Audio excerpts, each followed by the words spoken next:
PTV, Telebisyon ng Bayan. Ito ang Duterte on Duty, ulat sa ginagawa ng Presidente. February 3, Biyernes, pinangunahan ni Pangulong Rodrigo Roa Duterte ang ceremonial switch-on ng Mlang solar-powered irrigation system sa Cotabato.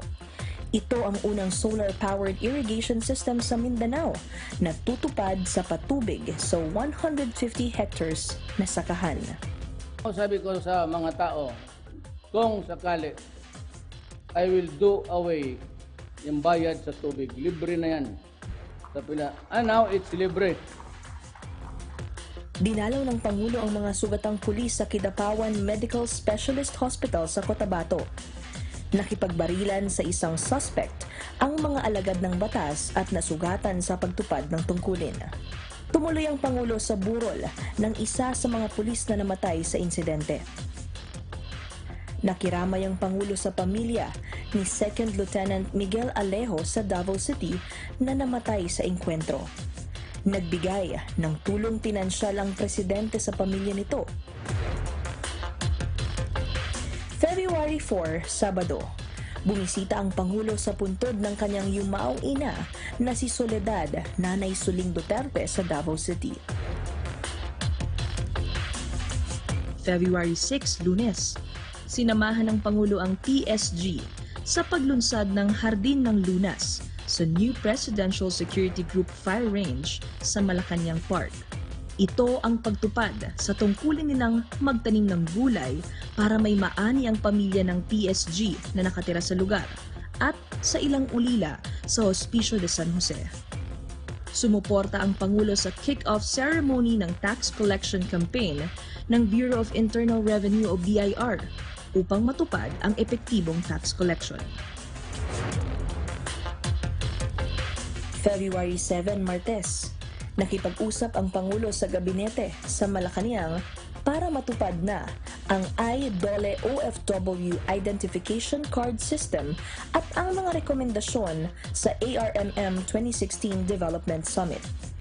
Pinangaralan ng Pangulo ang 228 na pulis ng National Capital Region Police Office o NCRPO na may mga criminal o administrative cases. Ililipat sa Basilan ang pulis scalawags. Prepare to move out. You do not want to go there. Go to your superior officer and tell them that you are going to resign. Nakipagpulong din ang Pangulo sa social media vloggers na nagpapatupad ng kanyang hangarin tungo sa pagbabago. Bilang pagtupad na maging bukas ang pamahalaan sa publiko, inilunsad ang website ng Presidential Security Group sa PSG Officers Clubhouse sa Malacanang Park. Hindi po ikahon si Pangulong Duterte. Thus, strategic communication under the Duterte administration has never been as challenging.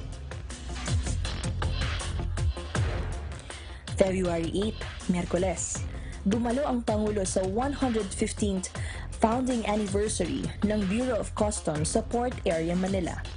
Pinuri niya ang ahensya sa matagumpay na pagpapatupad ng revenue collection na may 101% record mark na umabot sa 35.5 billion pesos.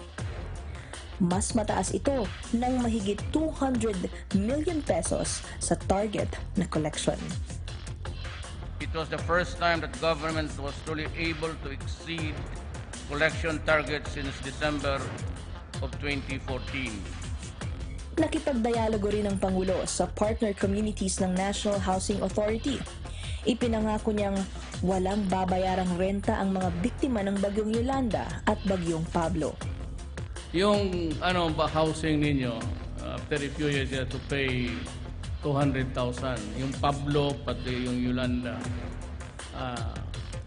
Basta ako pa ang presidente, libre na yan. Ipinaalala rin ng Pangulo sa mga opisyal ng NHA ang pagpapatupad ng 15-day processing ng mga dokumento.